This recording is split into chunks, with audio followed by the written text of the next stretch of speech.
Well, hello there. My name is Andrew Michael, and in this video, we are going to talk about the 10 reasons why everyone is leaving Jacksonville in the Northeast Florida area. These are things I wish my family and I had known before we relocated here from Fort Lauderdale in 2014. So we're going to go through all these 10 things, and we're going to go through them right now.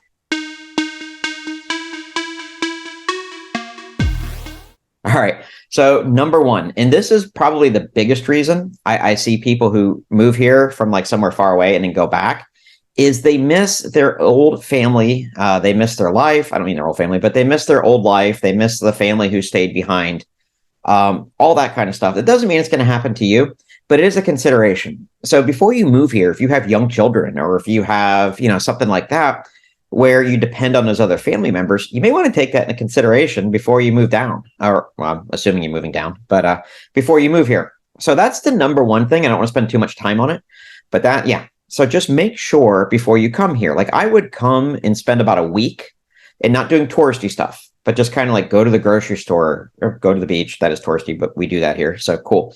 Go do all that kind of stuff, get a feel for the community, maybe talk to people. One of the things you're going to notice, especially if you're coming from like New York, New Jersey, California, is that people here are very friendly. And you can, for the most part, you can walk up to somebody in the grocery store, or if you see someone in a neighborhood that you're considering, you can absolutely walk up to them and just ask some basic questions. Like, hey, if you don't mind me asking real quick, what do you think of the neighborhood? What do you grow up here? Whatever. And they'll almost always tell you their story. So I would, so that is something that I would do. I would spend a week or two here and just kind of imagine living here and decide if this is for you or not before you uproot the whole family and come down. All right, so that's number one. Number two, homeowners insurance. Homeowners insurance in Florida is a nightmare. It is a mess. And my personal opinion for the reason for this is for years, if you owned a home, people were there. Let's say you had a hailstorm. You didn't have any damage, whatever, but okay, we got some hail. Well, the next day, like clockwork, there was roofing companies, we call them storm chasers, banging on your door, convincing you that if you signed the paperwork, they would get you a new roof and they would get it through your homeowner's insurance and it would be completely free, even if there wasn't any damage to your roof. They didn't tell you that, but that's what it was. And the roofing companies said, okay, fine, they just, pay the whatever instead of hiring a lawyer and fighting it. Then it became so bad and it became such an issue. Now they have passed laws and they are correcting it. But in the meantime, there are lots of homeowners insurance companies who are or have left the state of Florida. Now, that doesn't mean you can't get homeowners insurance. In fact, one of the things that we do for our clients who are relocating to Northeast Florida is we will put them with 3 insurance agents when we find a home. Now, not the first thing you do when you walk in the door, unless you just want to talk to them, then we will. But once we start zeroing in on a home or a particular neighborhood, we'll bring insurance agents into the conversation. And you don't have to use one of ours. You can, we just provide it as a courtesy. But that way you can kind of see what is the homeowner's insurance going to cost, flood insurance, not saying you have to buy a house in a flood zone. Many of them here are not, but you still may want to get flood insurance. You still want to have that conversation. So yes, homeowner's insurance is an issue here in Florida. The closer to the beach you live, the more of an issue it's going to be. But I don't want to let that deter you because we can always find something. And before we get too far into the buying process, we can set you up with insurance agents to answer that for you. So there we go. Next up is hurricanes. Now, the thing about hurricanes is we don't get them very regularly here. In fact, the last direct hit, and I mean like the eye wall coming over Jacksonville, unless I'm mistaken, the last time we got a direct hit was Hurricane Dora in 1964. That means New York City has had a closer call to hurricane. I think they actually did have an eye pass over or something like that at one point. More recently than we have here in Jacksonville. Now, that doesn't mean we haven't got the effects of them, though. So in 2017, I believe that was the last one that we could really feel the effects of. That would have been Hurricane Irma. And what that did is that caused some flooding. Now, if you looked on the news, it looked like the whole city was underwater. That's not true. There were certain parts, like particularly close to the ocean, close to the St. Johns River, stuff like that, yes, they did have issues with flooding, but those homeowners should have known that they were in a flood zone and in an evacuation zone before the storm even came. So there you go. So the thing is with hurricanes, again, I've lived in Florida my entire life. Before becoming a real estate agent, I was a deputy sheriff in Broward County, which if you're not familiar, that's all the way down in Fort Lauderdale. I grew up with hurricanes. I had them at work. Storms would hit when we were, you don't have to come on duty and such. It's really nothing to worry about. What you need to do, in my opinion, is one, be mindful of the home that you're living in and where you are. Two, so in other words, if you're like on a condo that you walk out the doors and your feet are in the sand, which would be awesome, by the way. But if you have that, okay, well, have a plan B. You know that you're in an evacuation zone and you're that close to the ocean. So if we're going to get a hit, or it's a good possibility that we're going to get a hit, we'll just have her, like if I lived on the beach, my buddy David, who lives up in Virginia, I would just he would just know, like, okay, if a storm's coming, Lindsay and I and the kids, we're packing up the truck and we're out of here. We're coming to your house unless we find somewhere else. But you can assume we're coming to your house unless we tell you otherwise. I would just have something like that worked out if you're directly on the beach. Now, the vast majority of our homes here in the Jacksonville area are not on the beach. So you wouldn't necessarily have to have that. That's only specifically for people who are living like on the river or on the beach. There you go. Also, too, what all of us should do is just have some basic supplies. You don't have to go crazy. You don't have to break the bank. A few gas cans, just so in case, they stop pumping gas, you can load up your car and get out. You don't have to fill them. Don't fill them, actually. Propane tanks for your barbecue grill. If the power goes off for a while, you can use that to cook, boil water, that sort of thing. I do have some basic tips. So if you're interested in that, reach out to me. I don't want to bore you if you don't care about it. But if you do, that is something to be concerned about. And that is a reason I think some people actually leave our area. So, all right. Next up is heat and humidity. Okay. I'm not going to lie to you. The heat and humidity in Florida is no joke. Now, granted, this year we all had record heat waves, and it's not just us. It's Texas. It's, all over the South. I think pretty much had them, probably some places up north too.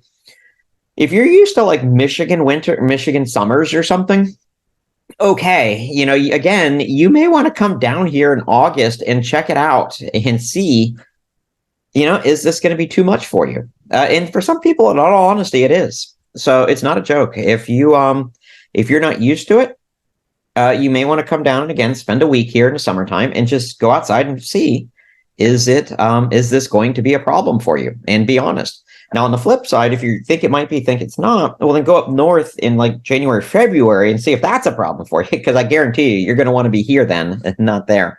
But yeah, heat and humidity is an issue for some people. So there you go. All right, next up is traffic. I do hear people complaining about the traffic in Jacksonville from time to time.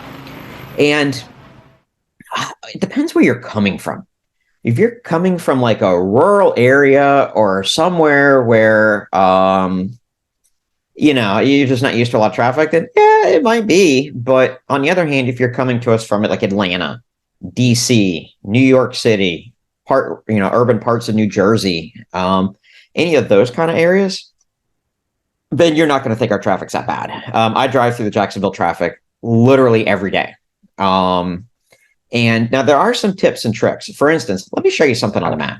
All right, so here we are. We are looking at the city of Jacksonville. Light traffic right now. That's great. Well, it's not a high traffic time. That's why. But all right, so you've got 295, which is the Beltway. That goes all around the city of Jacksonville. And right here is 9B. Now, 9B was built a couple of years ago. It hasn't been around that long.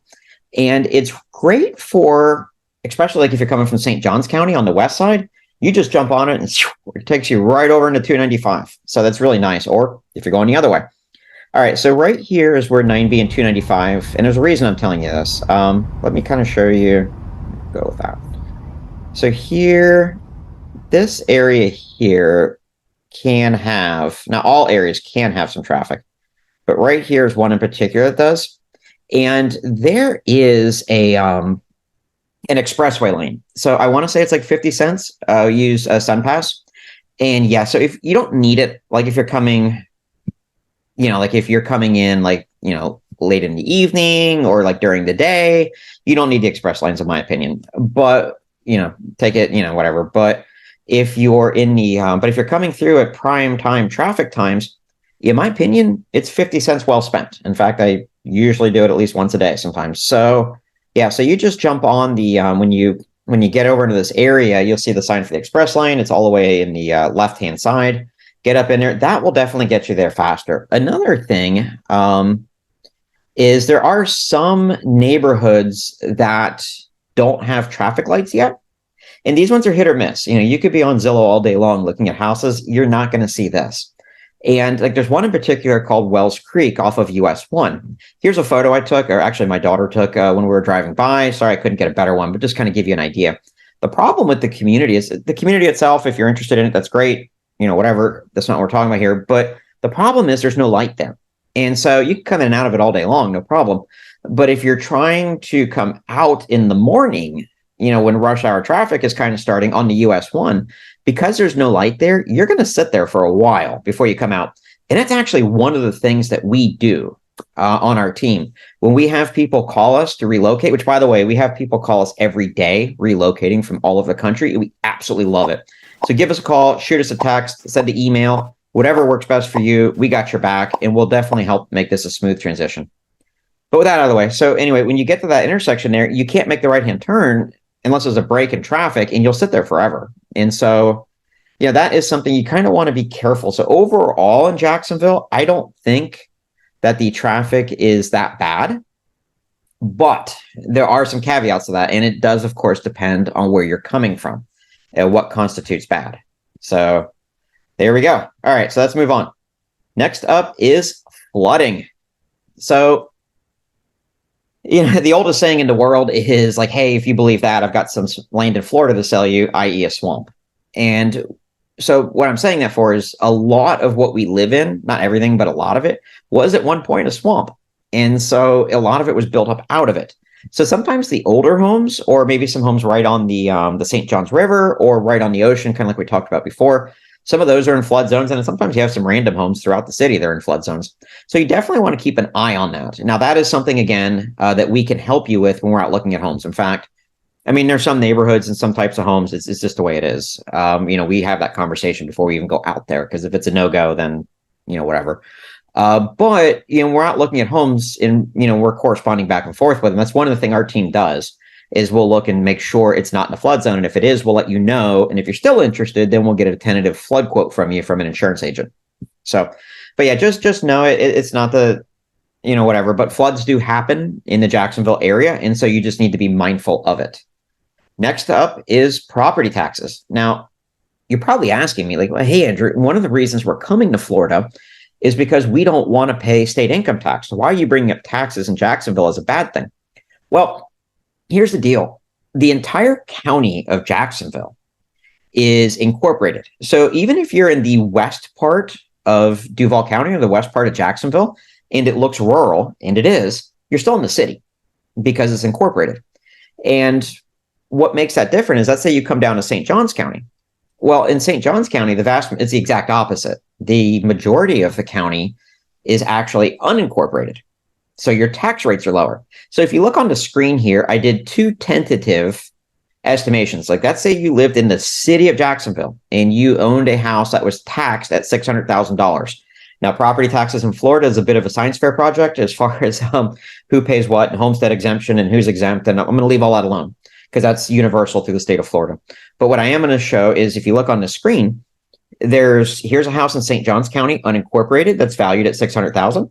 And here's a house in Jacksonville that's valued at $600,000 and what that would be. So you can take a look at these two and you can kind of see what the difference would be. So there you go. I don't know if that would make or break or decide the area, but just know that if you live in the city of Jacksonville as opposed to St. Johns County, unincorporated, in Clay County, Nassau County, you may be paying more in property taxes. All right. So now that we've talked about the surrounding areas, let's talk about something else. Some people complain that Jacksonville is crowded. It is a big city. In fact, geography-wise, I believe it's the biggest city other than Alaska. I think Alaska is kind of similar. They have large areas that you're technically in the city, but you're not. I think, but anyway, so I believe Alaska is the only one that has bigger cities than Jacksonville. I may be wrong. If I am, do me a favor, throw a comment down below.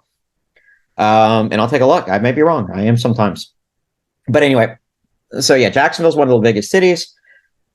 And yeah, some parts of it, like if you're in a downtown area or if you're on the beaches, stuff like that, yeah, it can feel a bit crowded sometimes. So what a lot of people do, what a lot of our customers do who are moving here from out of the area, they may work in Jacksonville or they may be close to it for, like, let's say college, or, the kids go to school there, or, or whatever, but they live in St. Johns County. They live in Nassau County.